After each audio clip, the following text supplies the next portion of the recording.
25 years ago, and the music festival called Woodstock helped shape the 60s and the feelings of a generation, the peace, the love, the rock and roll. Now another generation gets its turn for Woodstock 2. The music started again this morning. Ezra Marcus is live in New York, where it's going on. Michael and Rita, Woodstock 94 is just a few hours old. The bands are in full swing, the tents are up, and all day long we've seen people from all over the world streaming through the gates. Each of them is looking for their own little slice of history.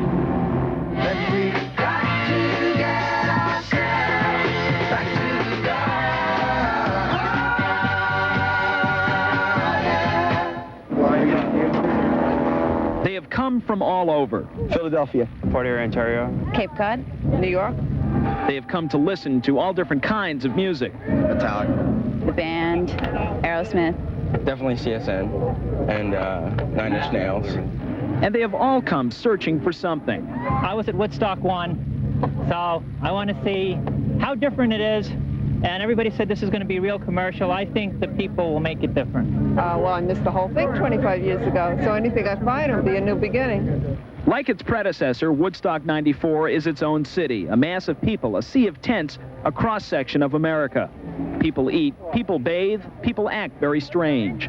Please, ignore the man with the megaphone. Some have called it the first concert without a generation gap. There are hippies and boomers and yuppies and grungies and Generation Xers. They are united by the notions of peace and love and music, but comparisons are inevitable. My parents came to the original Woodstock, and they talk about it all the time, so I decided if there's another one, I might as well take advantage of it, because it'll probably be a once-in-a-lifetime thing. And throughout the day, we've heard a number of people complain about how high the prices are here at Woodstock 94. Take a look at this. This is the script that organizers are issuing. This is actually a $20 coin because your money here is no good. You can use it to buy a $2 Pepsi or an $11 Frisbee-sized pizza. Of course, organizers are not allowing anybody to bring in their own food or beverages. Back to you in Charlotte. Ezra, where's your tie-dye shirt? I'm not wearing it. I've actually got it in the trunk of the car, but that's one of the first things we did when we got here is we picked out our tie-dye shirts. They cost between $25 and $40, and they are going fast. All right. That's what happens with inflation 25 years later, right? I want to see the pizzas. Yeah, $11. You were there, weren't you? Oh, yeah. Yeah, I was there, right. Confessions. A little bit. Yeah, this is Woodstock here. We've been waiting 25 years. Thousands missed those opening words. They'd been herded into holding pens at the front gate. Woodstockade. Woodstockade 94. Some had already waited up to 6 hours for the 350 shuttle buses that would bring them from Woodstock's 8 remote parking lots. Then 170,000 people were passed 25 at a time through metal detectors and searched. But alcohol. A lot of vodka and beer. All confiscated. Still, some things don't change. I'm not going to be president anyway. Inside, they stood in line to trade dollars for Woodstock coins, the only currency accepted. Then the spending began big time. Pizzas cost $12. 5,000 pizzas per hour for this whole area. 40% of every sale goes to the concert promoters. Add in this weekend's pay-per-view TV, CD, and home video sales, and they could eventually earn $50 million, even though the crowd is 80,000 fewer than expected. Concert goers who paid $135 for that ticket found... That people are in there for free and we paid. That's not fair.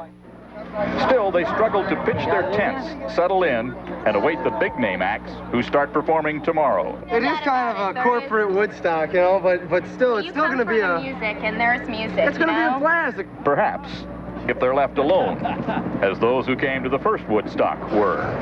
It's not going to be the same. You got the breath. It is, after all, a party planned by people their parents' age. Bob Dotson, NBC News, at Woodstock in Saugerties, New York. Finally tonight, Woodstock 94 is over, though some stragglers remain at what is now essentially the world's biggest mud puddle. For all the hype, hassle, and criticism, Woodstock 94 did bear some resemblance to the original. As one participant said, it was chaos. We loved it. NBC's Bob Dotson. For 3 days, Woodstock was non-stop rock and roll. Amid the rain and the muck, it was survival of the filthiest.